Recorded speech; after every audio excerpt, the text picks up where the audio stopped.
Baba Sam the King Tanzania TV channel. Kwa maoni na ushauri tumia namba zifuatazo: 0752732515. Usisahau kusubscribe kwa simulizi na makala za kuelimisha.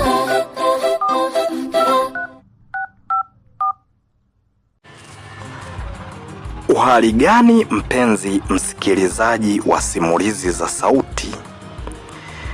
Karibu tena katika simulizi zetu za sauti ambazo umezoea kuzipata hapa. Na hii simulizi si nyingine, inaitwa Sina Makosa sehemu ya 29. Sina Makosa ni simulizi ambayo inawaangazia vijana wawili. Wa kwanza anaitwa Kitulo na wa pili anaitwa Zegadi, vijana ambao walisoma shule moja ya msingi na kuunga urafiki, na baada ya kumaliza mbeleni walikuja wakatengeneza udugu.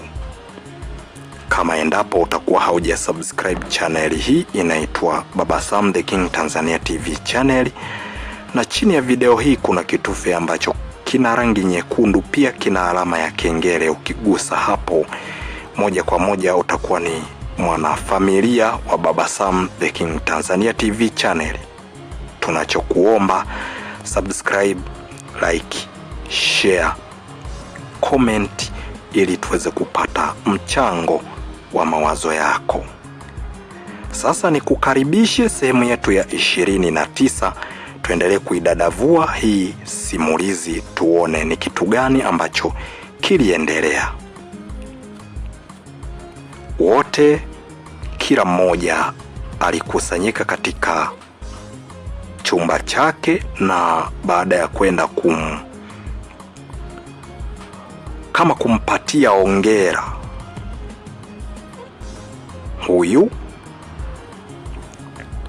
binti wa kuitwa Edina amemfuata Angela kwenye chumba namba 27 kwenda kumpatia hongera.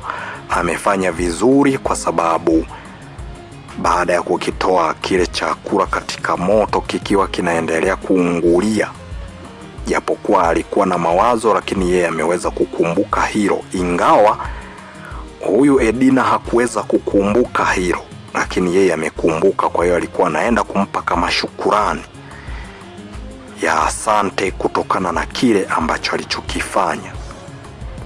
Na hatimaye wote walitoka nje na kukaa kwenye viti pale nje, wakaendelea kupiga stori za hapa na pale. Ndipo ambapo